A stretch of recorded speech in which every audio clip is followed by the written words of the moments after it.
1% as your reward for reporting.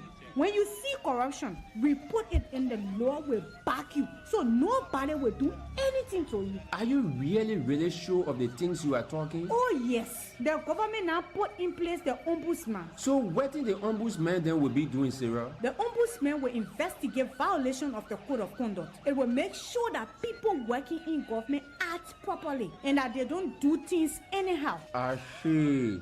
Sarah, tell me more about the witness protection law. Samuel, that law calls for the establishment of a witness protection unit to protect those testifying against corrupt people in court. But the government still dragging a feet to open the witness protection unit. No, man. I hope the unit can open soon so we can feel safe to report corruption and talk about it in court. If you still want to know more about the anti-corruption laws, you can reach Cental's Advocacy and Legal Advice Center, ALA, to report allegations of corruption or learn more about the fight against corruption. I know Cental office on 22nd Street, Cental. I am on my way there right now. So my Liberian people, let's join the fight against corruption. Report all corruption to Cental by dialing 4432 or text 0555 722-113 or email alac@cental.org.lr. Let's thank the government and people of Sweden through the Swedish International Development Cooperation Agency (SIDA) for providing the money for the National Integrity Building and Anti-Corruption Program NIMBA for an additional 3 years, January 2024 to December 2026.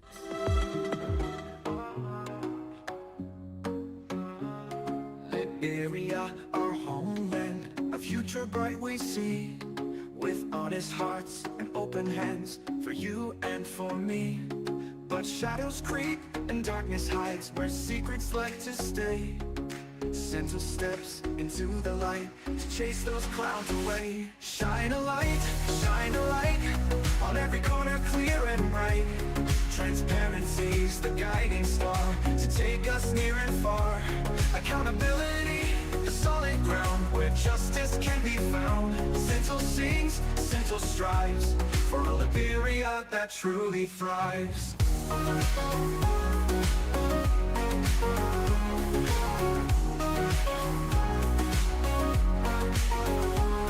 From ministries to market stalls, from city streets to farms, we're watching close, we're asking all to keep us safe from harms. No more backroom deals and lies, no more corruption sting. With Cental standing by our side, a better future we will bring. Shine a light. A pleasant good morning and welcome to a brand new edition of the program Accountability Hour. This program is produced by Cental, and Cental, in case you do not know, is the Center for Transparency and Accountability in Liberia. We are the national chapter for Transparency International, which is the global coalition against corruption, with chapters and networks in about 120 countries around the world. My name is Edward Blamo. I am your host, and as well, I am the Media and Communications Officer at Cental. And this morning, we will be talking quite a lot. We will be speaking specifically to the president of the Press Union of Liberia, Julius K. Kanuba. We decided today to place a spotlight on journalism ethics and practices in Liberia. So Julius will, talk about ethical practices within the journalism space and efforts by the PUL to ensure adherence. All right, so before we do that, we will take this short break. Shine a light on every corner, clear and bright. Transparency's the guiding star to take us near and far. Accountability, the solid ground where justice can be found. Cental sings, Cental strives for a Liberia that truly thrives.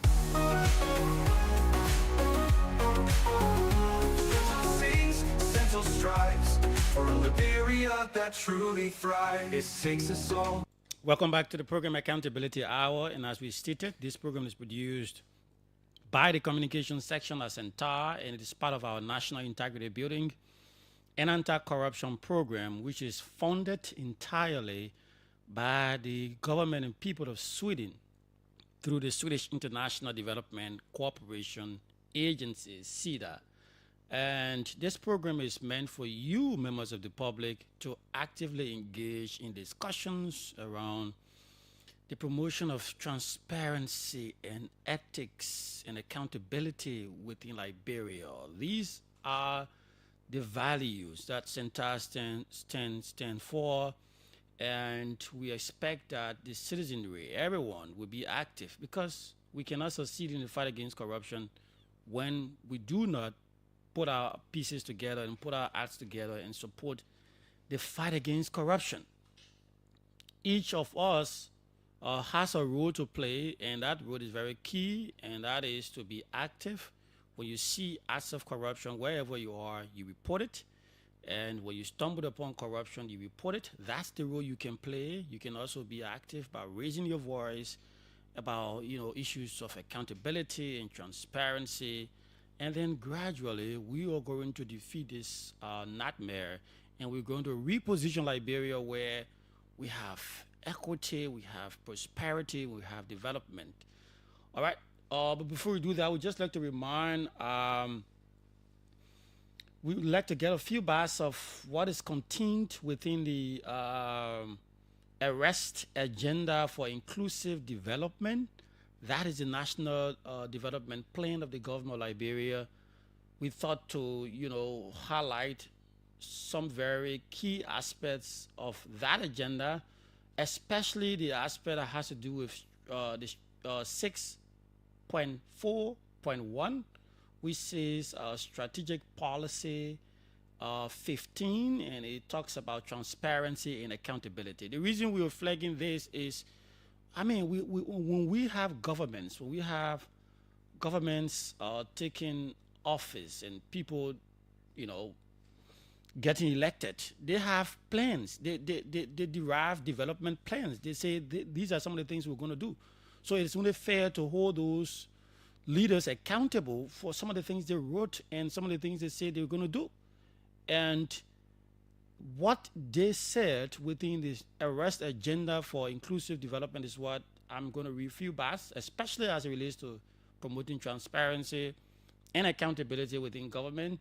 The strategic objective of this particular pillar or aspect of the agenda, it says to foster a governance environment supported by digital technologies wherein public offices or officials are held accountable for their actions and decisions. So the government said in its development agenda that it is going to ensure that it fosters a governance environment supported by digital technologies wherein public officials are held accountable for their actions and decisions. And it says this policy aims to enhance trust between citizens and the government by ensuring that information regarding public resources, expenditures, and decision-making processes is accessible and clear. That's the promise the government says we're going to make between now and 2029. This initiative seeks to empower citizens, encourage civic engagement, and improve service delivery by using digital technologies, promoting ethical standards, and reducing corruption. Ultimately, these efforts will contribute to sustainable development, social justice, and strengthening democratic institutions in Liberia. Significant outcomes shall be derived from fostering a transparent and accountable governance environment. So yes, these are some of the promises the government says it's going to deliver on. And then there's another part of it that talks about expansion and modernization of governance audit services. And it says program 26, which says expansion and modernization of governance and audit services. The objective is to enhance efficiency, transparency, accessibility in public service delivery by leveraging technology and innovative practices to streamline bureaucratic processes, reduce corruption, and foster citizens' engagement. So there are specific targets here. By 2029, the document says the government will increase enrollment into the National Biometric Identification System to 90%. I think they're doing some work around that. They also say specific target number 2 says from now to 2029, the government will migrate 80 ministries, agencies, and commissions to their e-procurement platform. I don't know the status of that now. We'll have to check with the folks from the PPCC to see as to how many MACs or ministries, agencies, and commissions are already enrolled into the electronic procurement system. It says the government will develop an operationalized price index database. I don't know whether that has been developed already. We have to ensure we follow up to see as to whether that has been done or that has been done. Implement an internal audit system for local government and revenue sharing law, digitize national documents and record system, strengthen institutional capacity to enforce transparency standards, full compliance with ERTR standards, which is the Extractive Industries Transparency Initiative standards, achieve a 50% increase in unqualified audit opinions in the public sector. So these are some of the targets of the administration from now to 2029. We are reminding the administration about some of the promises they made in the arrest agenda and the targets they've set to ensure that they deliver. Because of time, we will stop right here and go to our guest, who happens to be the president of the Press Union of Liberia, Julius K. Kanumba. Good morning, sir. Warm greetings to you. It is a pleasure to form part of an important platform at this particular time, and greetings also to the members of the audience. You are tell us the current the status of the President of Liberia. You've just celebrated anniversary.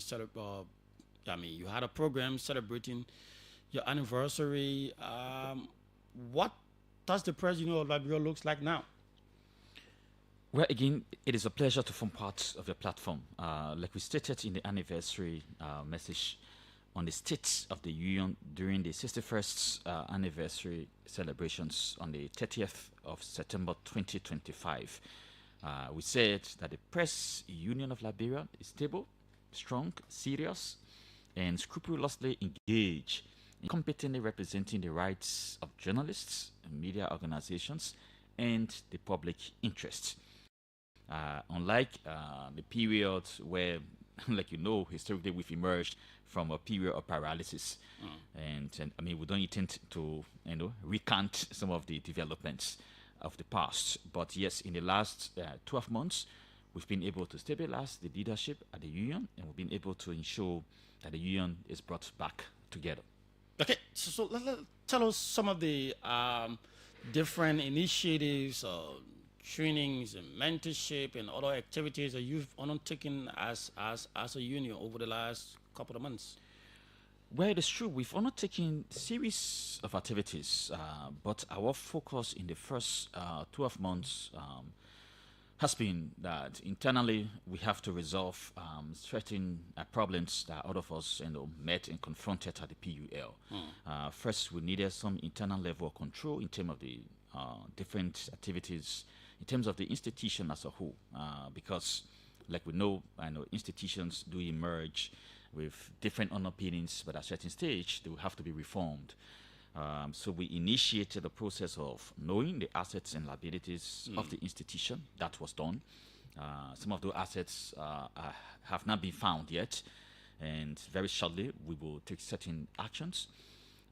We also embarked on this process of relocating the union, which was very essential and critical to the identity of the institution, and that was successfully done. We say thanks to all of the different organizations, institutions, associations, or people of goodwill who contributed towards the relocation and the projects of the PUL.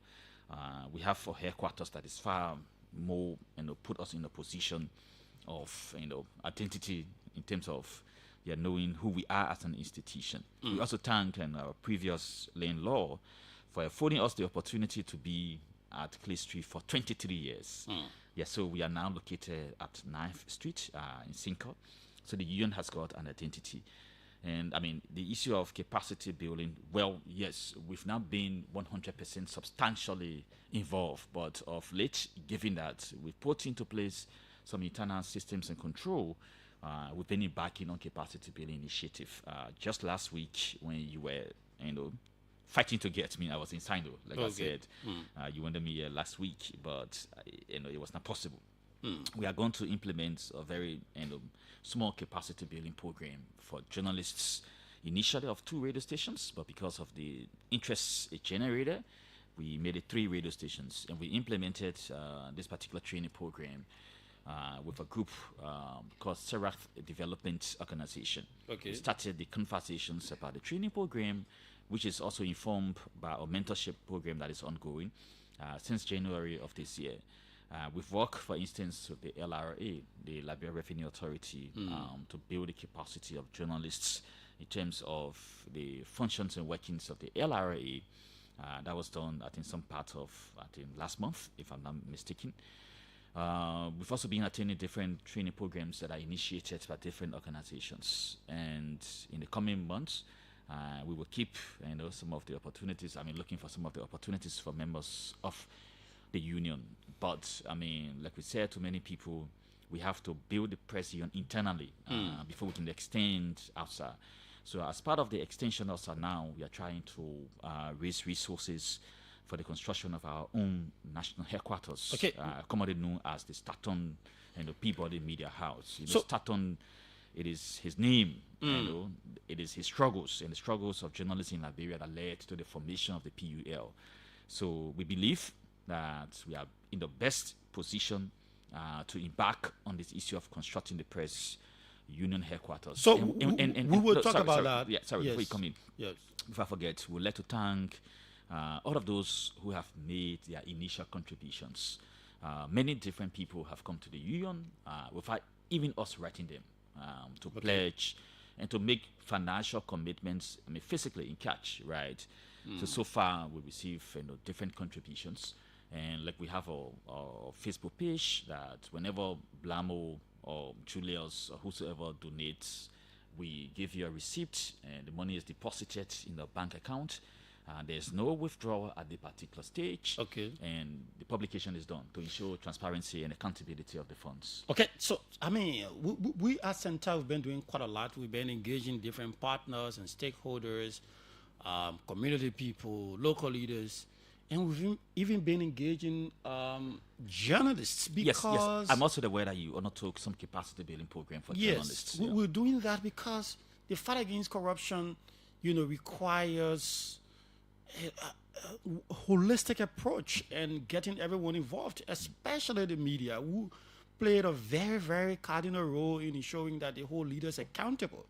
And so the question now is, how are journalists themselves being held accountable for some of the things that they do? What are you doing as the press union to ensure that journalists are not just holding leaders accountable, but they are also held accountable by adherence to ethical standards and practices?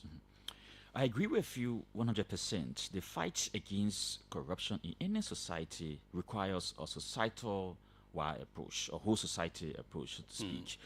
And the press or the media or journalism as an institution of governance is one of the core fundamental organizations that must be able to fight corruption.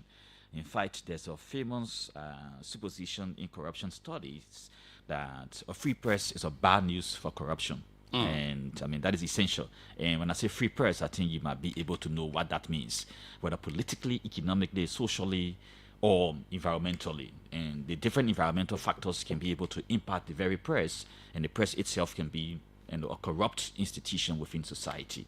In Liberia, there are different accounts about the state of journalism in our country. Recently, for instance, one of the champions of press freedom, of journalists' rights, Councillor Tiawon Gongolo, a statesman or notable statement.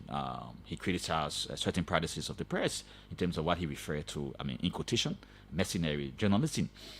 Later, he came up with some of the very factors that that can impart mercenary journalism or can influence mercenary journalism, and he called for more support to the press. So from the perspective of the PUL, the PUL is a governance arrangement of journalism and media within the country. And it is an Article 15 institution, but also different provisions of the Constitution that calls for associations to be established. It is also a trade union movement, and promoting the rights of journalists, labor practices, good labor practices, or service of condition, and crucially, to enforce ethical standards within journalism and media.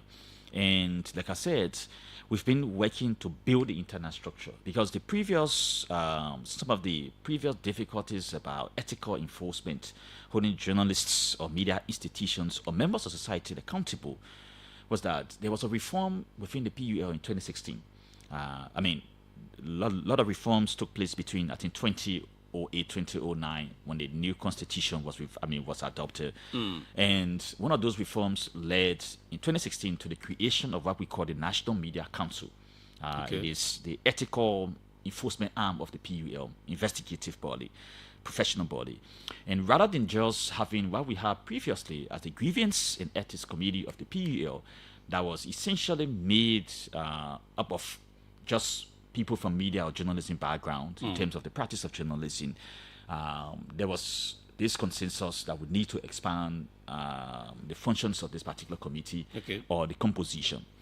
And it was reversed into the National Media Council of non-persons, non-institutions. So because of that, there was a clause embedded into that by the famous that without quorum, the council cannot sit or cannot investigate. So it sparked a lot of difficulties in the past. Even the conduct of leaders at the PUL, the council cannot investigate. So when we took over, we've been embarking on a very quiet, slow process or steady process of ensuring that is reformed. Because this issue of quorum... Why don't you accelerate the process to ensure that it's reformed? Well, you don't want to accelerate while you... they say when you speak too much, sometimes you can break your neck, right? You don't want that situation. And also some of the institutions that were named, we think we need to think deeper. Because there are some actors, for instance, who have been preaching this logic about licensing of journalists, right? Because it is just an issue of the enforcement of ethics. And there are other actors within the very journalism community that will tell you, say, no, journalism is not a licensed profession. There should be a self-regulatory body like the PUL and some members of society. So we've at an advanced stage, right, at this particular level in terms of the reconfiguration of the National Media Council. Who are the current members of the Media Council? Well, there are different institutions. The membership comprises of the media. It comprises of civil society institutions, for example, women groups, the religious community. You have the government's representation. And yes, you have academics, right? So you have non-persons. 3 will be from the media. We've already got the media aspect. We contacted people of integrity and credibility who can be able to help us on this particular council. The other institutional members, yes, we are doing all we can to get them. And like I said in the anniversary message on the State of the Union, before this month ends, the council will be constituted. So that, because, and we take it as a limitation on our part, or failure on our part, that the council has not been able to be constituted, that we can publicly admit. Because there have been different complaints involving journalists themselves and involving people of outside of journalism, so to speak. In fact, just this morning, for example, our deputy minister at the Ministry of Ministry of Mines and Energy. I'm still used to the old system, Lens Mines, but it's Ministry of Mines and Energy. He complained, one journalist. We had judges at the level of the judiciary who have also complained.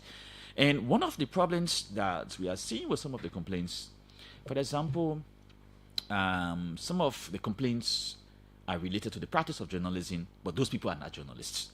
So this is where we have to find some sort of a striking balance to ensure that the National Media Council has got a certain level of powers. And we've also been discussing with some actors at the Ministry of Information, Cultural Affairs and Tourism to ensure, for instance, because Under the current architecture, individual journalists are registered by the Press Union of Liberia. Media institutions, in as much they form part of the institutional membership of the PUL, but they get their permits from the Ministry of Information, Cultural Affairs and Tourism and the Liberia Telecommunications Authority, as well as the business and the registry. So there's a conversation that before you initiate the processes with the government, you must be able to get a registration from the PUL. But the current practice is that you just go to one of the entities and they give you a permit, you operate, and without some level of control or authority at the level of the PUL. And this is problematic. Of course, the issue of free press is also, a very fluid, concept, so to speak. Sometimes you don't want to be overly rigid to say a Blambo does not register his institution of the PUL, he cannot practice journalism. But to ensure professionalism within journalism, the issue of ethics is to be on a professional body, that is the PUL. So as we are doing all to professionalize the institution itself, we must now focus on the issue of implementing or enforcing the core ethics and conduct for journalists. And one of the linkages we are trying to do also is to create some sort of a council of advisors or board or an advisory board at the level of the PUL. We don't have it, for example. Separate from the media council? No, separate from the media council to guard the leadership, but to also provide guidance to the council. The council is an independent body, but the council too must be held accountable if it is not performing, for instance. Who will hold the council accountable? If, for instance, leaders who are elected but the membership of the PU are not performing, to whom? Because you can only hold me accountable, for instance, Blambo, in most instances through impeachment, and you must get 2/3 of the membership. To get that in the press union, well, you should be a blessed child or blessed the journalist to get it, right? Unless you commit some sort of egregious crime. On the other hand, you can only hold me accountable through elections. You wait after 3 years. It's almost like this sort of a national architecture of electoral democracy that we have in our country. But at the level of the PU, we are doing all. So we need that advisory council. And one of the activities that is linked to the constitution of the advisory council, but also of the National Media Council, is a strategic plan. We initiated a process that is headed by former President Kofi. President Peter Kuku is on that committee. Our colleague, senior media practitioner, Shema Sikwe. So they've been working on the strategic plan to define certain fundamental core activities and objectives of the PUL in line with the Constitution, so that we don't have some of these challenges continuously existing, right? Because we have to have the core architecture institutional designs of the PUL fully in place. If not, Blambo, all of you will start to criticize us. Okay, right? Let's look at some of the things that have been happening in Nimba quite recently. Maybe not quite recently, but no, it was recently. I agree with you. Yes, with the brouhaha between journalist Franklin Dolokwe and the information minister, you've been into that. You've initiated an investigation. How far has that been gone already? What's the status? That investigation was released, I think, the week of the anniversary. Okay. And yes, first we constituted, because of the magnitude of the situation and because of the conflicting nature of information that we got, a lot of disputes about certain things, and because of some of our colleagues and the conduct of some of our colleagues in terms of how they were behaving on the matter. In fact, media institutions, we thought it was to constitute what we call a specialized committee of inquiry. And that committee was chaired by veteran journalists, media development, specialists, Thomas Lonte Brown. Okay. We had Antonia Law Bruce Boy, also a veteran journalist. And we had one person from the civil society, Adaman Kiatama Dempster, who helped us. So initially we thought that they could have investigated, I think, within a period of 1 week. But they said, given the nature of the situation, given the scope of the work, they needed to have extended it. So luckily they released a report, right? And the report, I should say, is detailed, 7 pages for an incident that happened, within just few minutes or so. So they made certain observations which are critical, right? And which, of course, has to do with the enforcement of the constitution of the of the core ethics and conduct for journalists, but also observance of press freedom. So essentially, they found that Minister Pia, the Minister of Information, Cultural Affairs and Tourism, he acted beyond his authority by personally deleting and further demanding the deletion of contents that were recorded by journalists Franklin Tolokwi. In that sense, he violated Article 15 of the Constitution of Liberia on free press, as well as Title 26, Chapter 12.70 of the Penal Law on official oppression or misuse of power or office, right? But also, Franklin Dolokwi, it was found by the committee, did not adhere to the agreed upon protocol of audio-only recording in violation of Article 27 of the PUL Code of Conduct, right? Okay. And that code of conduct, some of our colleagues who, without even reading the reports, they were arguing that the committee was, trying to favor the minister, in how much the committee already said that the minister violated or trying to strike a balance. No. The Code of Conduct, Article 27, right? It says that us journalists, media practitioners, or media institutions, we must obtain information through straightforward means. I mean, information could be illustrations, video recordings, or whatsoever, through straightforward means, right? And by the journalists agreeing, based on the findings of the investigators, that it was agreed prior to the interview that this is only audio only. What is audio only to? Has to be defined, to which the committee defined. They said there was no video recording needed. Okay. And at certain stage of, because the interview was recorded, so if, for instance, I did not agree with you on something, I'm not too sure I will say it in the interview. And we agree that it should be audio only. And the journalists, per the findings, did not start video recording the interview. But at certain stage, and I sense, this is my own postulation, right? I sense that he might have observed something to which he wanted to capture on the video. Okay. Which, of course, is an act of journalism. But again, you already agreed to something. Okay. So, that was the funding. And Okay. the committee made several recommendations. Yeah, we'll come to the recommendations. Let me just use the opportunity to inform you all that you're listening to Accountability Hour, and this is an hour-long radio program that is produced by Cental, and we are here hosting the president of the Press Union of Liberia, Julius K. Kanuba. We're talking so many things: journalism, ethics, accountability, and some of the efforts that have been made by the PUL to ensure that journalists adhere to ethical standards and practices. And this is a turn to put in your calls. The numbers to call are 0555-995-995, 0777-700-995, 0555-995-995, or 0777-700-995. Once you dial these numbers, you will be live on the program Accountability Hour. Yes, Julius, you can talk about the recommendations. Before I come to the recommendation, for example, one of the findings, of course, has to do with the very OKFM that we are on. It has to do also with Front Page Africa. Because they were condemning, without instituting a full-scale investigation or without even contacting the Press Union Liberia. The committee was critical of OKFM, critical of Front Page Africa.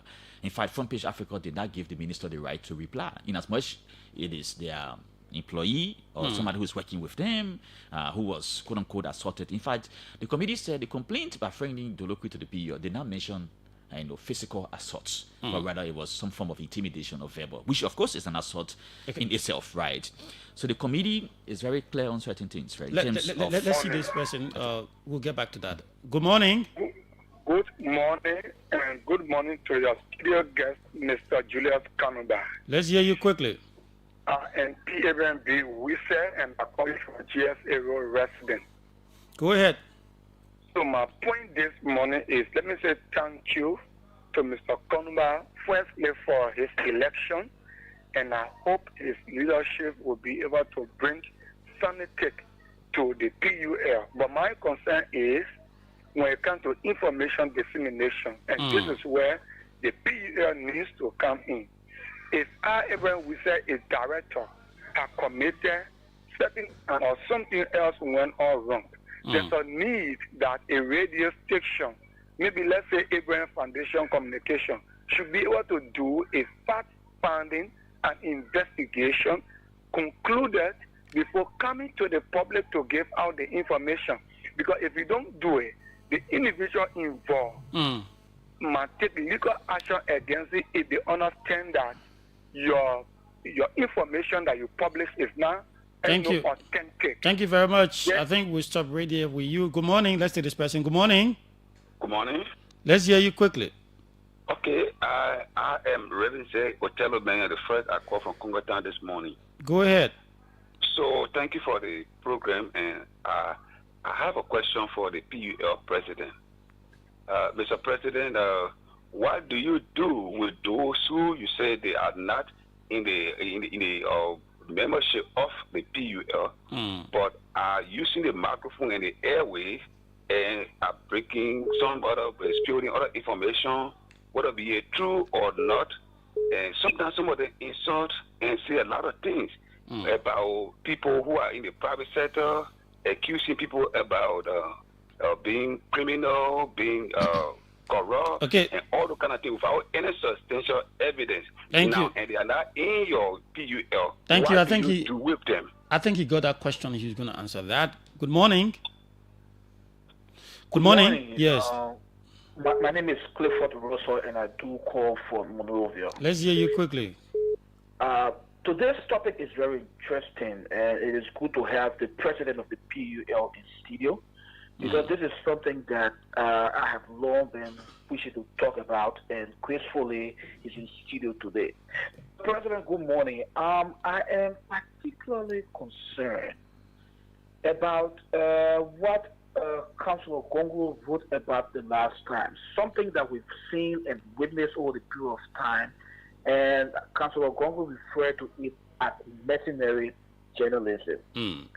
We have had so many problems recent time with people using the airways to spew bad trash, journalists using the airway to insult. I'll be very keen and particular about that. No, I mean, you don't have to be very particular. You could just speak generally, and then he's going to take note. Okay, yeah. Speaking generally, we've seen these things happen. And if I would take us back, we all know, and the world knows, that there was a journalist who sat on a radio in Rwanda, Kigali City, and caused mayhem to have before upon the entire country of Rwanda. It is the same action that has been adopted here, where we see journalists abusing presidents, journalists abusing senators, representatives. They are using the airwaves. Thank and you. I don't know if the PUL does not have any authority Thank to you. control these kinds of things. Thank you very much. I think, yes, your point is well taken. We'll take this person. Good morning. Morning. Let's hear you quickly. I think this should be the last person. I'm calling from 72nd, my first class driving academy, Daniel Fede. Go ahead quickly. Well, thank you very much to your student guest for his explanation. You see, the issue about journalists in this country, insulting on radio is not an ordinary job, but we have to manage our talking. As a president of the PUL, you have to manage them, because people will not get on air. Our children are listening every day to radio, and people will just get, because they feel they are opposition, or they feel that they are in position, just spew out some words on the radio and go free. So I think the president has to put his feet on the ground to at least minimize. Thank you. Thank you very much. Let's take this last person. Good morning. Hello, Mr. Guest. Go ahead. What's your name? Yeah, this is Mr. A.B. Ibrahim Colley. Go ahead quickly. Abusing in Liberia, that is just a yardstick for Liberians, not journalists alone. They're just blaming journalists. This is Liberian province. Liberian province, we have a very bad attitude, characters that would never change. They have to change only one government that would not take ease with anybody. You do bad, they do bad to you. They do it to you immediately. The problem is, even our children in the street, they can abuse mother cult. They're abusing in the street, doing everything. You can see somebody abusing mother. Can you do that in other countries? What we see in Liberia? So it's just an attitude. It's just an attitude that we are used to now. Liberians are used to those things. They just degrade themselves. They just put themselves backward. All they are educated or what? You can see how they are educated, might say you're a university student. Abusing woman cause. So So this is just part of us. The government need to come in and stop all of these things in Liberia. Okay, You see, thank you. Yeah. Thank you see, very much. Yeah, man, that is it. So let's say thank you. Thank you very much. I think, yes, I mean, Julius, we'll get back to you in a minute, but somebody was trying to get Denise Nipson, wanted to get through to, make her point. I don't know, I'm trying to connect with her now to get through and make her point. Yes, but okay. Let's just take Denise. Good morning. Good morning, Edward, and good morning to our president, Julius Kanuba. Go ahead. So, Edward, quickly, good morning, and thank you for the Cental show that's been running for quite a long time. I also like to commend Julius Kanuba for the level of work being done at the president of Liberia, and we also want to encourage all journalists across Liberia to, rally their support around the leadership of Julius Kanuba to ensure that the PUL can have its headquarters and also work with him so that the journalism landscape in Liberia can be respected again, can gain its reputation as it relates to the work we do. So I just want to say thank you to Julius Kanuba and team. All journalists in Liberia, it is important that we work along with him to ensure that journalism can be respected in Liberia. Thank you very so much. Thank you, Denise. Yes, Julius, let's hear you. Some of the responses, but I want you to begin with the recommendations from the committee, and then what specific things were said about the institutions like Front Page Africa and OKFM, and then yes, you can go up from there. On some of the specific things that were said, the committee was critical of OKFM. The committee was also critical of Front Page Africa. They did a lot of condemnation without substantive investigation and without even complaining, to the PUL. And so that was a breach of the protocol in terms of what they did. But yes, at times these things do happen.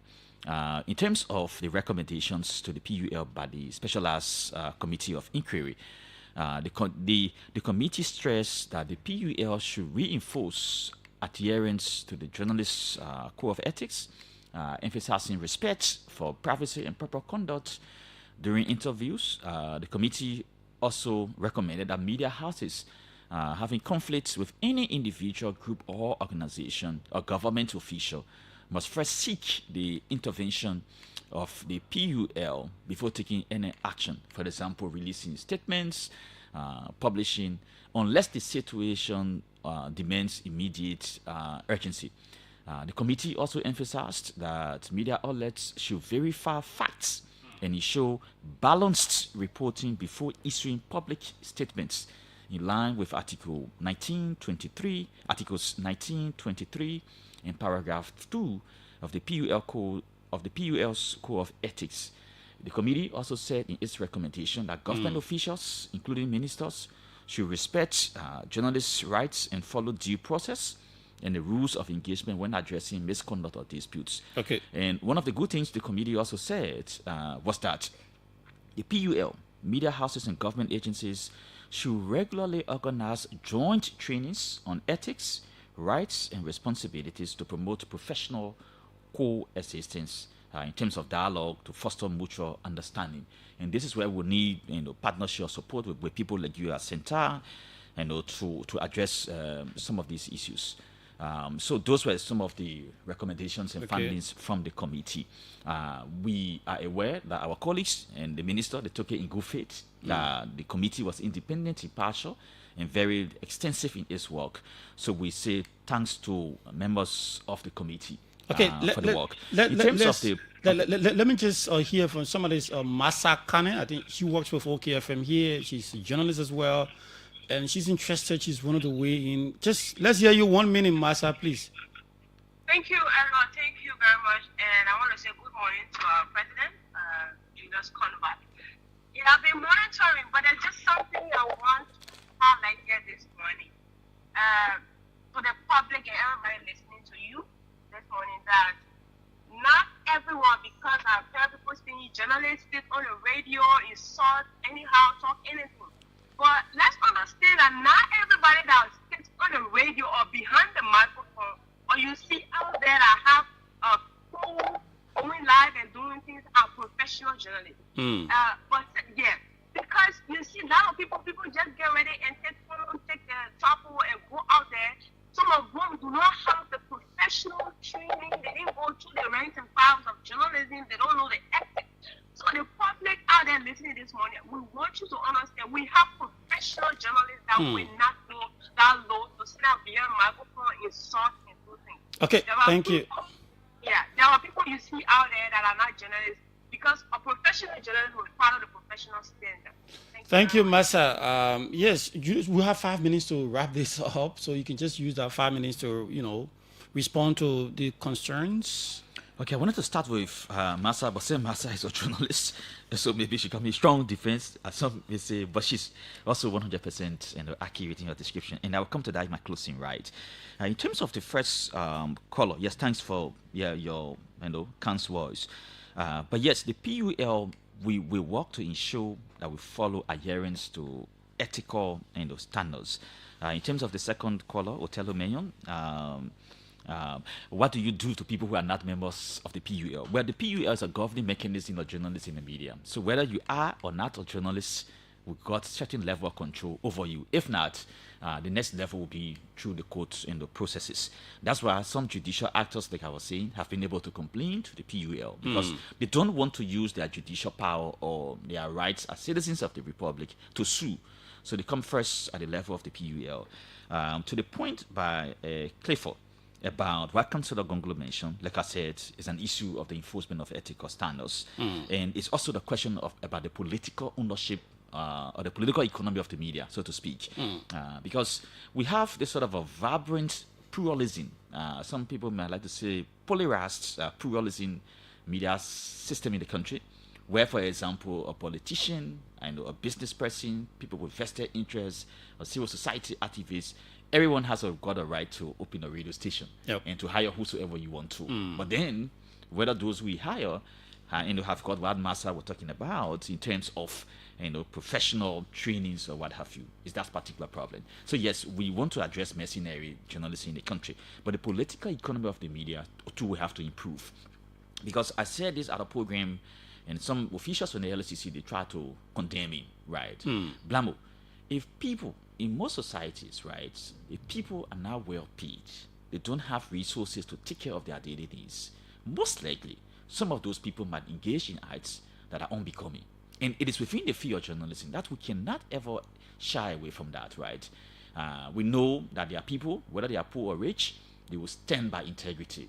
So the LCC was saying, oh yes, stand by integrity rather than looking at your poorness. And I mean, it's a good topic, but sometimes we have to take into consideration different factors. To that point, we received that quite a lot when we engage with police and others, medical practitioners. They always say, oh yes, salary is very low. And then the thing we always say is that, and that's the same thing any anti-corruption advocate will tell you, is that there's no justification for corruption. There's no justification for unethical practice. You cannot say because I'm not paid well, so that's an inducement for me to do what's unethical. Last night I received a call from an active, energetic, smart, talented journalist. He has been complaining that for the last 2 to 3 years, the institution that he worked for, they're not able to pay him. They need to give $50 US. The police could be making $150 US, right? I mean, some media institutions are paying well. That is why you don't have too much of challenges in terms of ethical violations, right? And yes, I agree with any anti-corruption activist. I study corruption, right? And I study integrity. So there's no justification for being corrupt, right? Another point by... let's do that in a minute. I think we already surpassed the allowance that was given us. Yes. Well, the people who are using the media or their platforms to abuse or to throw insults, we are coming. That is why we have been working to ensure that we have a holistic approach. We don't want an approach that will only focus on one dimension. So yes, I mean, and just to go to the point by Massa, when we are coming up with a policy, we have to distinguish who is and who is not a journalist, Okay. who is a professional journalist and who is an unprofessional journalist, or what Councillor Tiawon said is a mercenary in the journalist. Thanks to Denise for the points about support, rallying support for the construction of the national headquarters of the PUL. Thank you. People like you will give your support 100%. Of course, we'll do that. Thank you very much. That was the voice of Julius K. Kanuba. He's the president of the Press Union of Liberia. He was here talking about, different things, including ethical practices within the journalism space in Liberia and efforts by the Press Union of Liberia to ensure that journalists adhere to ethical standards and practices. And sadly, that's all the time we have for this edition of the program Accountability Hour. We'll be back here, God's willing, next Wednesday. Until then, my name is Edward Blamo. Bye-bye. Both big and small to build.